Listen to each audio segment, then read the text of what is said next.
My dear students, आज हम class 12th की एक नई शुरुआत कर रहे हैं 2026 के बोर्ड के एग्जाम्स के लिए। और वो स्टार्टिंग हम करेंगे अपने चैप्टर केमिकल काइनेटिक्स से।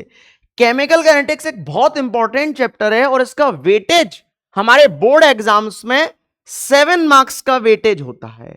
कितने मार्क्स का होता है?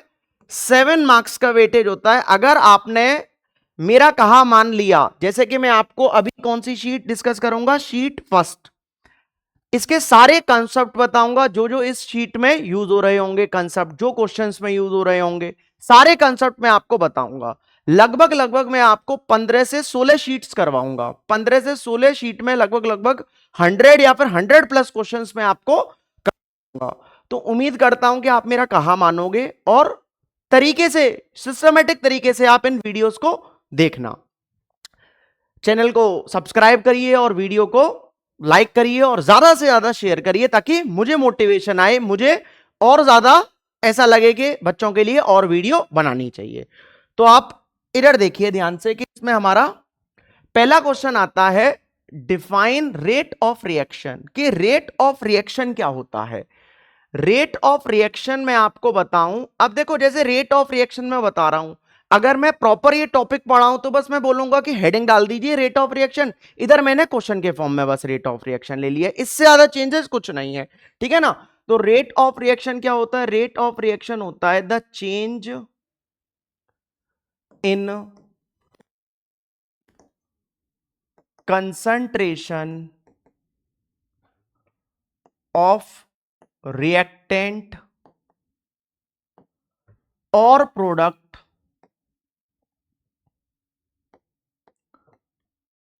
पर यूनिट टाइम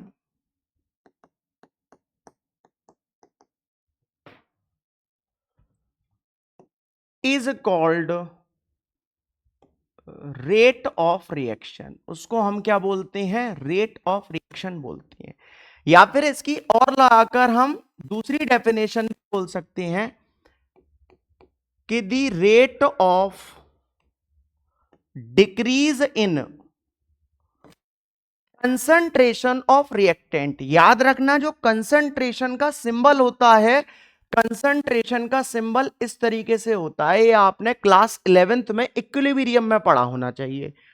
तो इस जगह मैं डायरेक्ट लिख रहा हूं the rate of decrease in concentration of reactant and rate of increase in concentration of product. Concentration of product is called rate of reaction. उसको हम क्या बोलते हैं? रेट ऑफ रिएक्शन बोलते हैं। तो ध्यान से आप इधर देखिए कि मैंने रेट ऑफ रिएक्शन क्या बताया है। रेट ऑफ रिएक्शन मैंने आपको बोला है कि change in concentration of reactant और concentration of product per unit time का मतलब upon change in time interval. क्या होता है? Change in time interval. ये हमारा रेट ऑफ रिएक्शन का क्या होलेगा? फॉर्मूला होलेगा। इस जगह अगर मैं आपको एग्जांपल देकर बताऊं कि लेट अस कंसिडर आ रिएक्शन, एक रिएक्शन को मैं कंसिडर कर रहा हूं कि एक रिएक्टेंट है मेरे पास जिसको मैं क्या ले रहा हूं? आर, और वो गिव्स दे रहा है कोई भी प्रोडक्ट जिसको मैं क्या मान ले रहा हूं? पी मान ले रहा हूं। तो अगर मैं इस जगह रेट ऑफ रिएक्शन लिखूं, किसके लिए लिख रहा हूं? पहले तो मैं लिख रहा हूं फॉर रिएक्टेंट के लिए लिख रहा हूं। किसके लिए लिख रहा हूं? रिएक्टेंट के लिए लिख रहा हूं। मैंने क्या बोला था? Change in concentration of reactant. Change का मतलब क्या होता है? आपने चेंज का मतलब फिजिक्स में पढ़ा होगा। चेंज का मतलब क्या होता है? या तो डेल्टा, या फिर क्लास 11th में डिफरेंशिएशन या डेरिवेटिव पढ़ा होगा, स्मॉल डी बोल सकती हैं। इसका मतलब क्या होता है, चेंज का मतलब थोड़ा बिगर चेंज, और इसका मतलब होता है वेरी स्मॉल चेंज। तो चेंज मैं इस तरीके से लिख सकता हूं, change in concentration of reactant की बात कर रहा हूं पहले, तो change in concentration of reactant upon change इन क्या बोला है मैंने, टाइम इंटरवल बोला है, मतलब डेल्टा टी। अब मैंने सेकंड डेफिनेशन के हिसाब से क्या बोला है, the rate of decrease in concentration of reactant, मतलब रिएक्टेंट का कंसंट्रेशन क्या होगा, कम होगा, और डिक्रीज के लिए मैं क्या लगाऊंगा, माइनस का साइन लगाऊंगा। बोलिए बात समझ में आ रही है कि नहीं आ रही, नहीं आ रही है तो पूछिए। क्लियर है, इधर देखो, तो ये हमारा क्या होलेगा, रेट ऑफ रिएक्शन किसके लिए होलेगा, रिएक्टेंट के लिए होलेगा। अब इस जगह मैं इस तरीके से कर रहा हूं कि टाइम t1 पर रिएक्टेंट को R मानना हूं, R1 मानना हूं, कंसंट्रेशन को R1 रिएक्टेंट की, और टाइम t2 पर रिएक्टेंट का कंसंट्रेशन t2 मान ले रहा हूं। अब अगर मैं रेट ऑफ रिएक्शन लिखूं, रेट ऑफ रिएक्शन, तो किस तरीके से लिखूंगा भाई, डेल्टा का मतलब क्या होता है, जब आप फिजिक्स में लिखते थे डेल्टा टी, तो इस तरीके से लिख देते होंगे क्लास 11th में कि T2 minus T1, delta x को कैसे लिख सकते हो, x2 माइनस x1। सिमिलरली मैं इसको भी क्या लिख सकता हूं, R2 माइनस का R1, और इस जगह मैं क्या लिख सकता हूं, T2 माइनस का T1 लिख सकता हूं, क्या लिख सकता हूं, T2 माइनस का T1 लिख सकता हूं। बोलो बात समझ में आ रही है कि नहीं आ रही, क्लियर है। अगर मैं प्रोडक्ट के लिए बात करूं, रेट ऑफ रिएक्शन किसकी लिख रहा हूं, फॉर प्रोडक्ट। अगर प्रोडक्ट की लिखूं तो प्रोडक्ट का क्या होगा, change in concentration of product upon change in time interval, और प्रोडक्ट का कंसंट्रेशन क्या होता था, and rate of increase in concentration of product, product का कंसंट्रेशन बढ़ता था, तो बढ़ने के लिए किसका साइन लगाऊंगा, प्लस का साइन लगा लूंगा, तो ये हमारा क्या हो रहा है, इंक्रीज हो रहा है। अब इस जगह मैं कर रहा हूं कि T1 पर कंसंट्रेशन ऑफ प्रोडक्ट को P1 मानना हूं, और T2 पर P2 मानना हूं, ठीक है ना। तो रेट ऑफ रिएक्शन में किस तरीके से लिख दूंगा, तो रेट ऑफ रिएक्शन में लिख सकता हूं concentration of P2 minus concentration of P1 upon T2 minus T1 लिख सकता हूं। बोलिए बात समझ में आ रही है कि नहीं आ रही, क्लियर है कि नहीं है। अब इस जगह याद रखना, एक नोट लगाकर मैं आपको एक चीज बता रहा हूं कि जो रेट ऑफ रिएक्शन होती है वो हमारी रिएक्टेंट की और प्रोडक्ट की बराबर होती हैं। तो रिएक्टेंट के लिए मैंने क्या बताया था, minus change in concentration of reactant upon delta T, और इसके लिए प्लस का change in concentration of product upon delta T. ये हमारी क्या होली है, रेट ऑफ रिएक्शन होली है। बोलिए बात समझ में आ रही है कि नहीं आ रही, बहुत ज्यादा इंपॉर्टेंट है, वेरी इंपॉर्टेंट है, न्यूमेरिकल्स में इसका यूज होगा। अभी मैं आपको इसमें कंसेप्ट और प्लस क्वेश्चंस बता रहा हूं, सेकंड शीट में मैं आपको इसके न्यूमेरिकल्स करवाऊंगा, रेट ऑफ रिएक्शन के जितने भी न्यूमेरिकल्स हैं वो सारे मैं आपको करवा दूंगा सेकंड शीट में। समझ में आ रहा है कि नहीं आ रहा। अब आप इधर देखिए, नेक्स्ट क्वेश्चन हमारा आता है कि इसकी यूनिट बताओ, right the unit of rate of reaction. वो मैंने, अगर मैं क्लास पढ़ा रहा हूंगा तो मैं रेट ऑफ रिएक्शन हेडिंग डलवाऊंगा और उसी में मैं लिख दूंगा कि unit of rate of reaction. इधर मैंने क्वेश्चन बना दिया है, बस इतना चेंज है और कुछ चेंज नहीं है। इधर देखिए ध्यान से, अगर इस जगह में इसकी यूनिट बताऊं तो रेट ऑफ रिएक्शन मैंने क्या बोला है, रेट ऑफ रिएक्शन मैंने बोला है कि change in concentration of reactant और product upon change in time interval. तो इसकी अगर मैं यूनिट लिखूंगा तो कंसंट्रेशन क्या होता है, कंसंट्रेशन का मतलब होता है मोलरिटी, और मोलरिटी की यूनिट होती है मोल्स पर लीटर। क्या होती है, मोल्स पर लीटर, और टाइम की यूनिट होती है सेकंड। तो जब मैं इसको ऊपर लेकर जाऊंगा सेकंड को, तो ये हमारा होलेगा मोल पर लीटर सेकंड इनवर्स, या फिर सेकंड को मैं इस तरीके से लिख सकता हूं मोल पर लीटर टाइम इनवर्स बोल सकता हूं। बोलिए बात समझ में आ रही है कि नहीं आ रही, क्लियर है।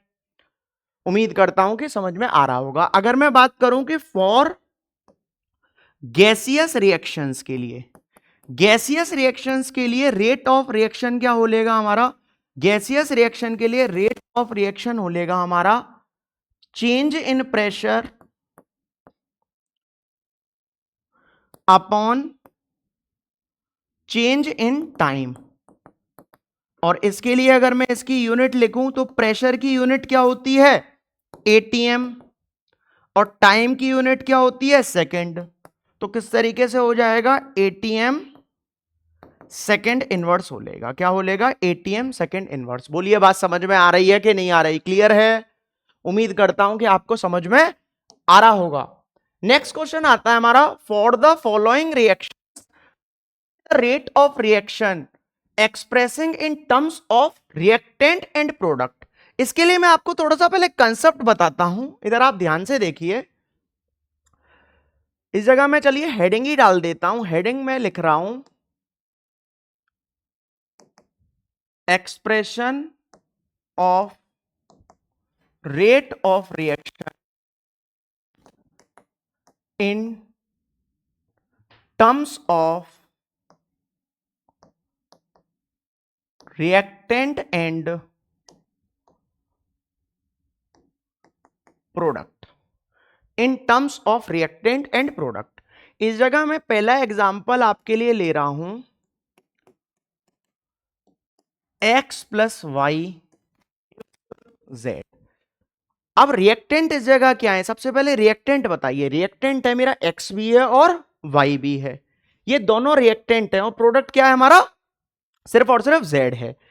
तो इस जगह अगर मैं स्पेसिफिक x के रिएक्टेंट की बात करूं, इस x की बात करूं, तो इस x को मैं लिखूंगा कि rate of disappearance, rate of disappearance of x। किस तरीके से लिखूंगा, rate of disappearance of x। अब ये रिएक्टेंट है, क्या होता था हमारा, चेंज इन कंसंट्रेशन ऑफ,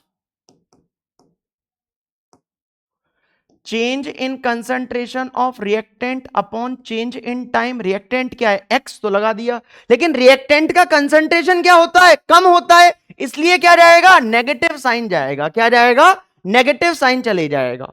अगर मैं इस y की बात करूं, y भी तो रिएक्टेंट है, तो इसके लिए मैं कैसे लिख दूंगा कि rate of disappearance of y लिख सकता हूं। तो ये किस तरीके से हो जाएगा, change in concentration of y upon delta T. कोई दिक्कत नहीं होनी चाहिए, बोलिए बात समझ में आ रही है कि नहीं आ रही। लेकिन ये रिएक्टेंट है और रिएक्टेंट का कंसंट्रेशन क्या हो रहा है, कम, इसलिए क्या जाएगा, माइनस का साइन जाएगा। क्लियर है कि नहीं है? अब अगर मैं बात करूं प्रोडक्ट की, तो प्रोडक्ट के लिए हमारा हो लेता है rate of appearance of Z. क्या हो लेता है, rate of appearance of Z.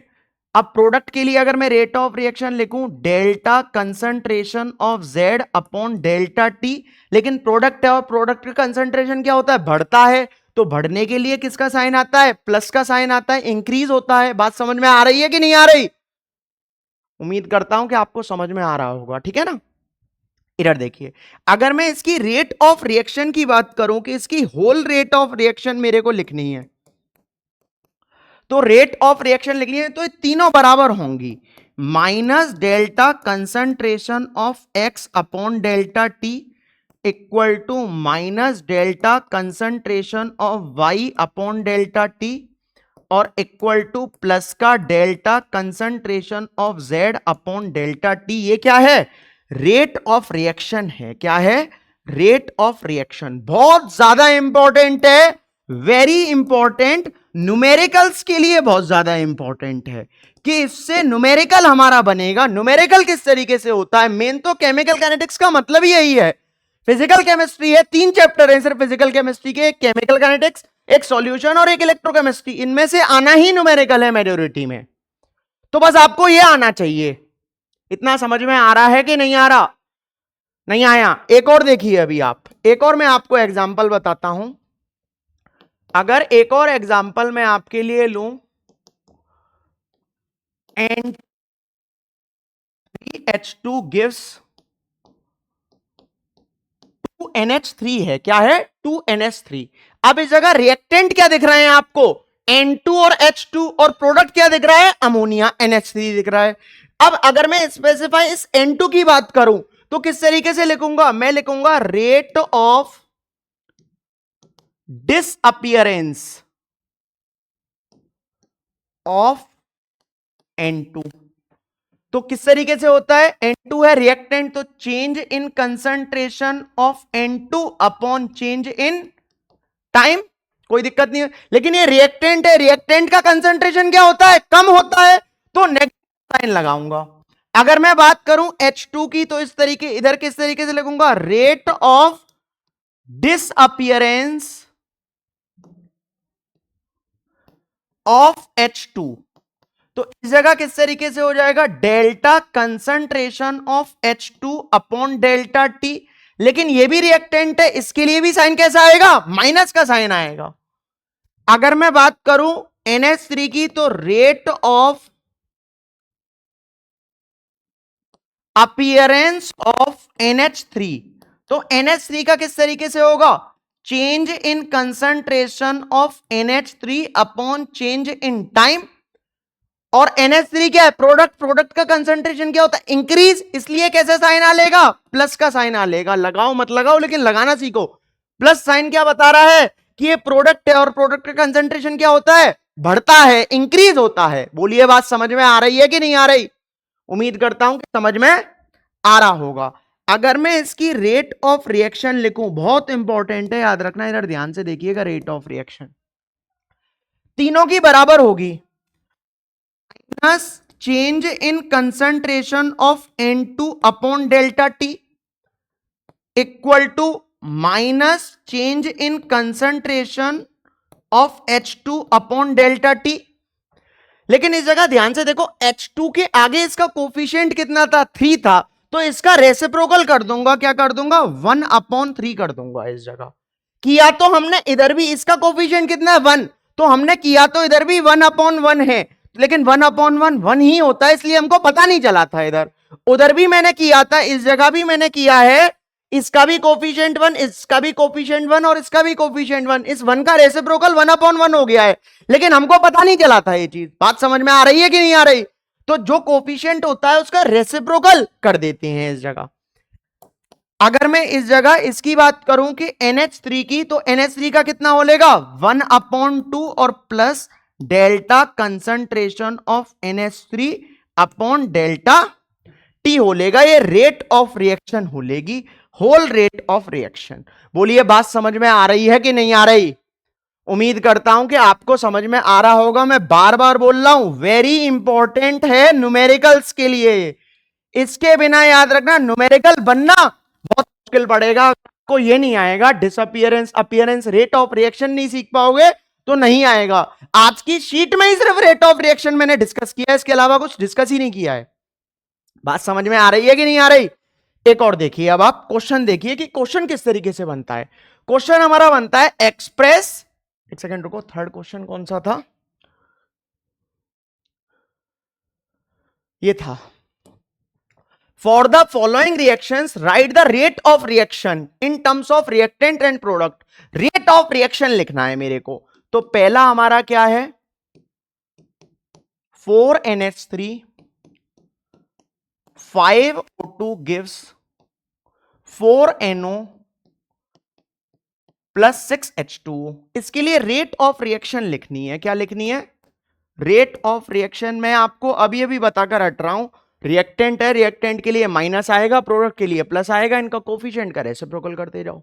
तो इस जगह देखिए, change in concentration of NH3 upon delta T, लेकिन ये रिएक्टेंट है इसलिए माइनस, इसका कोफिशिएंट करूंगा तो 1/4, इसका कोफिशिएंट का रेसिप्रोकल हो लेगा।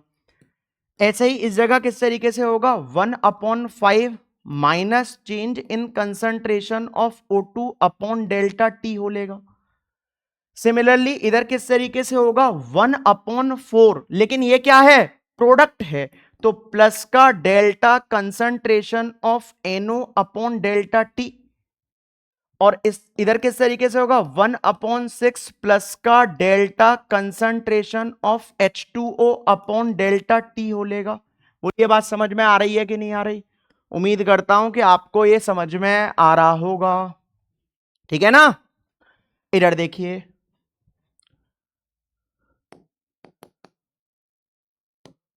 एक और है हमारा 2N2O5 gives 2NO2 plus O2। इसके लिए अगर मैं रेट ऑफ रिएक्शन लिखूंगा तो रेट ऑफ रिएक्शन में किस तरीके से लिखूंगा, इधर ये क्या है, रिएक्टेंट है, रिएक्टेंट का 1/2 minus change in concentration of N2O5 upon delta T, और ये क्या है, प्रोडक्ट है, तो 1/2 plus change in concentration of NO2 upon delta T, ये भी क्या है, प्रोडक्ट है, तो इधर किस तरीके से हो जाएगा, प्लस का change in concentration of O2 upon delta T. बोलिए बात समझ में आ रही है कि नहीं आ रही? इस जगह हमने O2 के केस में रेसिप्रोकल तो किया है, इसका कोफिशिएंट 1 है, 1/1 1 ही होता है, हमें बस ये पता नहीं चला है। बोलिए बात समझ में आ रही है कि नहीं आ रही? उम्मीद करता हूं कि आपको समझ में आ रहा होगा। नेक्स्ट देखिए, एक और क्वेश्चन आता है हमारा, express the rate of reaction, rate of the reactions. इसको भी उसी तरीके से एक्सप्रेस करना है, रेट ऑफ रिएक्शन एक्सप्रेस कर दो। पहला हमारा क्या है, 4PH3 गिव्स P4 प्लस का 6H2। तो इस जगह अगर मैं रेट ऑफ रिएक्शन शो करूं तो ये रिएक्टेंट है, तो 1/4 minus change in concentration of PH3 upon delta T, कोई दिक्कत नहीं होनी चाहिए, इक्वल टू, इस जगह कोफिशिएंट 1 है तो 1/1 करूंगा तो वो 1 ही होता है, लेकिन प्रोडक्ट है तो प्लस का change in concentration of P4 upon delta T, और इस जगह किस तरीके से हो जाएगा 1/6 प्लस का change in concentration of H2 upon delta T हो लेगा। बोलिए बात समझ में आ रही है कि नहीं आ रही? क्लियर है? इधर देखिए, नेक्स्ट है हमारा 2NO2 गिव्स 2NO प्लस का O2। तो इधर अगर मैं रेट ऑफ रिएक्शन लिखूं तो रेट ऑफ रिएक्शन किस तरीके से लिखूंगा, -1/2 change in concentration of NO2 upon delta T, बस कुछ नहीं किया, इस माइनस को बस इधर कर दिया, बात है की है, ठीक है ना। और अगर इस तरीके से मैं लिखूंगा तो 1/2 प्लस का change in concentration of NO upon delta T, और अगर मैं इस जगह लिखूंगा तो प्लस का change in concentration of O2 upon delta T हो लेगा। बोलिए बात समझ में आ रही है कि नहीं आ रही? क्लियर है? उम्मीद करता हूं कि आपको समझ में आ रहा होगा। आ रहा है कि नहीं आ रहा? ये आपकी शीट थी केमिकल काइनेटिक्स की, शीट फर्स्ट, जो कि मैंने आपको ट्राई किया है कि पहले पूरा कंसेप्ट बताया है, देन आपको मैंने क्वेश्चन करवाया। क्वेश्चन इस तरीके से बनता है और कंसेप्ट जो है वो मैंने आपको तरीके से हेडिंग के रूप करवाया है इधर, ठीक है ना। तो उम्मीद करता हूं कि आपको समझ में आया होगा और आपने साथ के साथ वीडियो को पॉज कर कर लिखा होगा। लिखा है तो बहुत बढ़िया, इसको एक बार अपने आप भी करना, कि ऐसा नहीं करना होता कि आपने वीडियो देख ली और लेक्चर बस पिक्चर की तरह देख ली और खत्म। ये नहीं, आपको अपने आप खुद भी करना पड़ेगा, तभी होगा, वरना नहीं होगा। ऑनलाइन का सबसे बड़ा डिमेरिट ही ये है कि आप खुद प्रैक्टिस नहीं करते हो, बस खुद और प्रैक्टिस करो। मेरे को तो जितने क्वेश्चन करवा दिए हैं मैंने तो करवा दिए, आपको भी बाद में खुद प्रैक्टिस करनी है, कोई नए क्वेश्चन नहीं करने, इन्हीं को रिपीट करो बस। उम्मीद करता हूं कि आप इसको करोगे अपने आप। इसकी शीट फर्स्ट है, कल इसकी शीट सेकंड रिलीज कर दूंगा मैं, इसका लेक्चर अपलोड कर दूंगा शीट सेकंड, तो इसको आप अच्छे से तैयार कर लेना। अब जो कल की शीट में होगा वो रेट ऑफ रिएक्शन पर न्यूमेरिकल होंगे, जो जो न्यूमेरिकल आने हैं इस पर, बोर्ड में बहुत इंपॉर्टेंट न्यूमेरिकल्स हैं और सारे पीवाईक्यूज हैं, वो ये भी पीवाईक्यूज हैं, ये भी बहुत बार पूछे गए, ठीक है ना। तो उम्मीद करता हूं कि आपको समझ में आया होगा। तो वीडियो को लाइक करिए, शेयर करिए और चैनल को सब्सक्राइब करिए, क्योंकि लाइक शेयर और सब्सक्राइब करने में आपका कुछ नहीं जाता और कुशाग्र सर को मोटिवेशन आता। That's it.